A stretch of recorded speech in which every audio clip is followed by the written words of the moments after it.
Welcome to the Opinionated Prepper. I'm Steve, and may God have mercy upon my enemies because I won't. I didn't write that, General Patton did. But still, today we're going to talk about part 3 of a little video series that I'm doing, Planning Your Community. We're going to talk about generals. We're going to talk about people that are going to be in charge to make the rough, tough decisions that people really don't want to make. You know, it's important to have soldiers, it's important to have captains, it's important to have rank and file, you know, but you're going to need an all-around person. And even though a leader is very, very important, a leader by themselves cannot look at every operation, be able to have it coherently and give it the dedication that it needs. They need to have people around them that are going to specify and focus on the task at hand, advise them of the situation, get clearance if they need. You know, soldiers are needed, but you can make soldiers, I guess you can say that soldiers are cannon fodder. You really, really need the good ones. But you're going to need a really good leader to be able to lead and guide and direct. Who was it? John Pershing. Competent leader can get efficient service from poor troops. But an incapable leader can demoralize the best troops. It's something like that.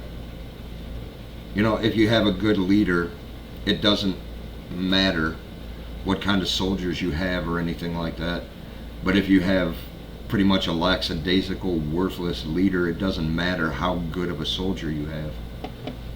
You know, and you have to think about that when you're starting a community. You're going to have a lot of things coming at you all at once, and they may not necessarily be from opposing communities. We're not all living in the end times right now, or anything like that, but that's what we're preparing for, right? You know, it's not the Old West, it's not the lawless countryside. It may never be like that, so you may never have use or make use of your training. But would you rather have it and not need it than need it and not have it?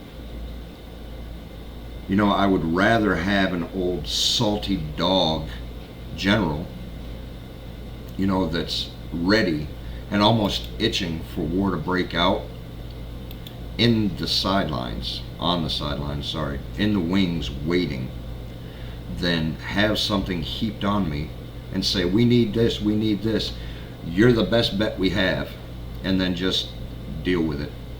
You know, there's a lot of books that you can get. I kind of have it up. I have a list. I have one or two, but it's not very in depth. I don't have a lot. How to Make War, Evolution of Strategy. You know, there's a whole lot. You look, Civil War Commands and Strategies. I kind of like that one because I like the Civil War, but they've got books on Revolutionary War. I'm not so much into that. I've got a couple of things about the strategy that was used in World War II, you know, and all of that stuff.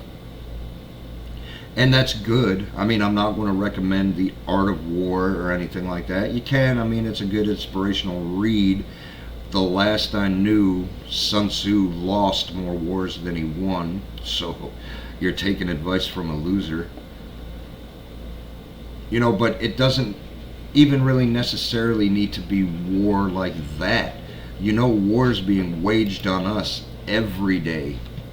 PSYOPs, information operations, mass disinformation, seduction, persuasion. It's all coming at us. And a general can kind of suss that out too. A general's good at telling if there are spies that's just coming to do some reconnaissance to see what you may have. A good general can even, there's a book, that's Trump, I'm sorry, The Art of the Deal. Wow. But there's a book, The Art of the Deal, and that's even a good reference to have, because you're going to have people that are good talkers. You're going to have people that will try to seduce you with too good to be true deals. And right now, you have a pipeline going on. You have your supply line. You're trying to establish a chain so you can make good business deals, and you need a businessman. But that man needs to be a general as well. How else are they going to get the best deals that they can get? And right now, even though you may, out of respect and out of a show of gratitude and admiration, you may give a little bit more than you really have to, knowing that if you give that type of admiration, you might get a little bit back when you need it. And it's always a good thing. I mean, be generous, be honest, be fair when it comes to the people that you're dealing with. You don't always want to try to milk anybody, but you don't want to be a sap that's being taken advantage of either. And you don't want to do deals with a guy that thinks he's the last chance, he's the last ditch, and he's going to be able to name his price, and you're going to give it to him, because you're not dealing with cash, you're dealing with silver. Or you're not dealing with any currency, you're dealing with food. Or you don't have any goods to trade, so you're trading your most valuable resource of time, providing a service, doing work for a person. And a lot of people nowadays won't consider a person's hard work and time and effort as good currency. They'll say, well, I have this and it's worth this much. And all you're doing is fixing a fence, or all you're doing is putting up a solar array. It doesn't quite equal out. Well, with your time and your energy and your hard work, you are buying this big thing with the most valuable resource on the face of the earth, time. That is something that everybody has, but nobody can get back. You can't earn more time. You just can't do it. So remember, your time is valuable. Don't look at something for $100 and offer $300 worth of time. It's just not good. You can't do it, man. I mean, have a little bit more pride and esteem in yourself, and know that your valuable time is worth something. But you need a general to tell you that. If you have somebody that doesn't really know business and that doesn't know strategy, and they can't see things from all angles, as I said, it doesn't necessarily have to be a war. A good general is going to be able to think on his feet. He's going to come in with the weapons of information and knowledge, and he's going to have some experience. You need a tactical leader in your community. You need people to keep you safe. You need people that has done it before and that is willing to do it again. A general will not ask any of his people to do something that he wouldn't do himself. So you can't have a pansy that's just hiding in a bunker, barking orders and hoping everything turns out right. A general's needed, and it's needed in the cabinet. If you can have more than one general, that's always good. Because even though a general may be able to do 2, 3, 4 different fronts, and although a general may be able to have multiple theaters, you really need more generals to be able to focus just their one sight on the task at hand. Have that general not have delusions of grandeur where he thinks that he knows better and he's the end-all be-all, so he's not going to listen. You think about it politically. Trump had a cabinet of generals that thought they knew what was going on and what they were doing, and they may, but they opposed him. And there was a coup from the inside. It may not have been a takeover, But there was a coup, and they refused to listen to their leader. And now you have a soft leader when the general should be speaking up and saying you need to listen to the people that have experience. But yet they're bowing down and bending over, and they've got the KY in their hand. Well, the government can't really afford KY because they're spending all of our taxpayers' money. So they're just spitting a nice loogie in their hand and wiping. And they let Biden do whatever they want to do, whether it's for the good of the nation or the bad. They're terrible, inept generals. We don't have any generals that are willing to submit to good authority and stand up to bad authority. You need a good general. If the leader is a piece of junk, you need a general who not going to depose them himself like Niger is doing, but is going to speak out and is going to make his concerns verbal, and he's going to let people know that this is what's really happening. A general should really be a vice president. A general should really be a co-leader, one step down. So they're pretty important to get on your side. I know there's a lot of stuff that I'm not bringing up, and you have to really keep in mind that this is a general top-down list of importance that I'm talking about. Each individual task and position that I'm putting in, medical as in a doctor, a chief of medicine, they're going to have people under them, and they're going to have specialties and skills and know where to direct people, and they're going to look at the supply line, and they're going to look at the resources at hand.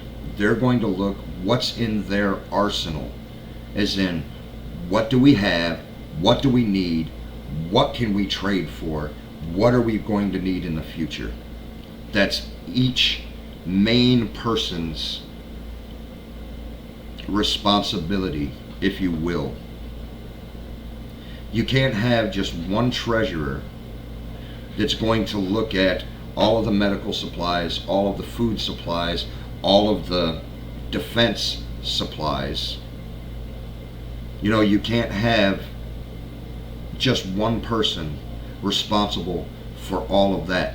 You need one person to relay information to the board or the leader or leaders so there's not confusion. But they need people under them doing individual little partitioned pieces. And then he gathers all of that information, they make assessment, and they bring it on to the board or the leader himself.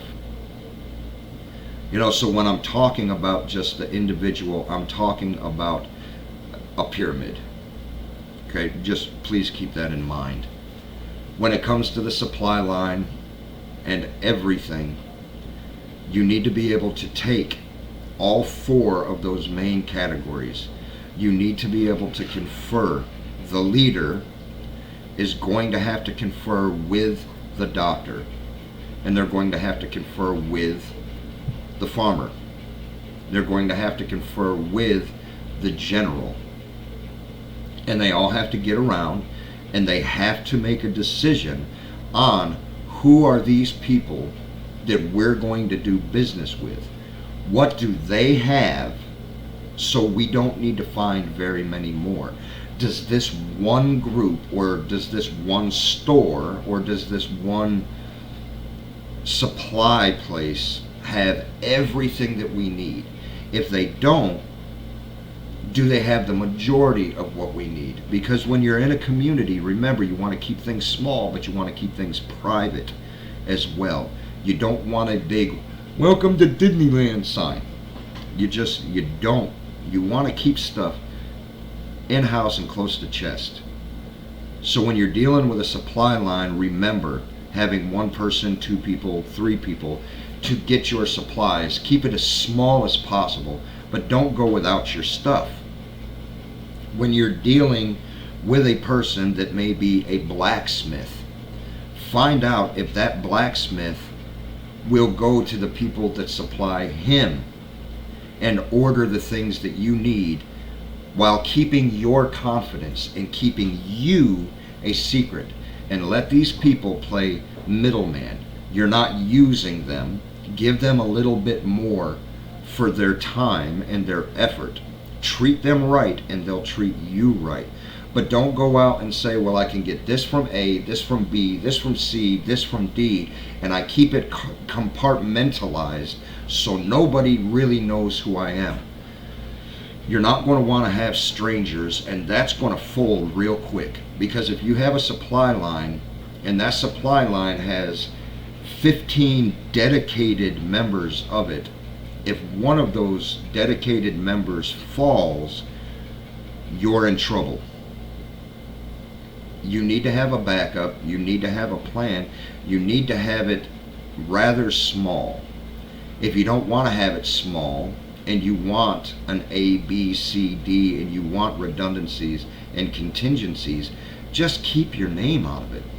That's really all you have to do. Pick a good general that's going to say, I see this, I see this, I see this. I've worked with that person before and he's a good person. And we have to keep this in mind because this is a new person. So let me do the talking. He's got to have a head for business. He can't be seduced, can't be persuaded. He needs to be rock solid, and he needs to see the war that he's fighting in front of him. Whether it may be cost or whether it may be, like I said, business, whether it may be a defensive situation. There's many different levels of war fought on many different theaters. As I just said, this general needs to be adept. He needs to be skilled in seeing all of the slings and arrows that are coming. Needs to be able to deal with it. I appreciate you listening to me. I was going to do this in the beginning because I think you guys shut me off at the end. But, if you're considerate enough to follow me at the end, maybe you'd be considerate enough to like, share, subscribe me. Give me a little, hey, you're doing a great job, or give me a, hey, you don't know what you're talking about. Or, what would be more beneficial is, hey, I have something to interject. And might I suggest you add this or you talk about this, because I've seen that this could be beneficial. There's a man, his name's Jack. How you doing, Jack? I'm talking with him because he's been in homesteading for 20 years, established homestead, established community. He has supply lines, so he has more experience than I have dealing with all of this.